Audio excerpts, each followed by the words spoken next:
തേയില എന്നുള്ളത് ഒഴിച്ച് ബാക്കിയല്ല എനിക്കറിയാം. ശരി, എങ്കിൽ പോയി ഏലം പറയും. ഏലം നുള്ളുന്ന ഒഴിച്ച് ബാക്കിയല്ല എനിക്കറിയാം. എങ്കിൽ പിന്നെ ഒരു കാര്യം ചെയ്യും, കുരുമുളക് പറിക്കെടുത്ത് പോ. കുരുമുളക് നുള്ളുന്ന ഒഴിച്ച് ബാക്കിയല്ല എനിക്കറിയാം. ശരി, ഉണക്ക തേങ്ങയെങ്കിലും പറക്കിയ ഷെഡിലോട്ട് ഇടാൻ പറ്റുമോ? അതൊഴിച്ച് ബാക്കിയല്ല എനിക്കറിയാം. ഇതിൽ നിന്ന് എനിക്കൊരു കാര്യം മനസ്സിലായി. നിനക്ക് ഇങ്ങനെ പറയാനേ അറിയാവൂ, മനസ്സിലായ? കേറി വന്നോളും. രമേശ ഉച്ചക്കല്ലേ മിഷൻ വാളും കൊണ്ട് വരുമെന്ന് പറഞ്ഞത്? മിഷൻ വാളല്ല, ഞാൻ സങ്കടപ്പെട്ട് കരഞ്ഞതാ. നിന്റെ ഈ മെഷീനിൽ നിന്നാണ് വന്നത്? അത് ശരി. പിന്നെ ഒരു കാര്യം ഞാൻ പറയാം. അപ്പുറത്തെ ബ്ലോക്കില് 56-ാമത്തെ ബ്ലോക്കില് രമണിയും ശാന്തയും മറ്റവരെയൊക്കെ ഞാൻ അങ്ങ് പറഞ്ഞു വിട്ടിട്ട് നിന്നെ ഈ ബ്ലോക്കിൽ ഒറ്റയ്ക്ക് നിർത്തി എന്തിനാണെന്ന് അറിയാം? എന്തിനാ? എനിക്ക് നിന്റെ അടുത്ത് ചെറിയൊരു സോഫ്റ്റ് കോർണർ ഉണ്ട്. എന്നാ ഇത് കഴിച്ചിട്ടാവും ബാക്കി. എന്തോന്ന്? പോപ്കോൺ.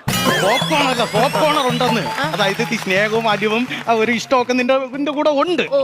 മനസ്സിലായ? ഒരു കത്ര കിട്ടുവോ? എന്തോന്ന്? അരിഞ്ഞങ്ങ് വീഴ്ത്താൻ. തേയില.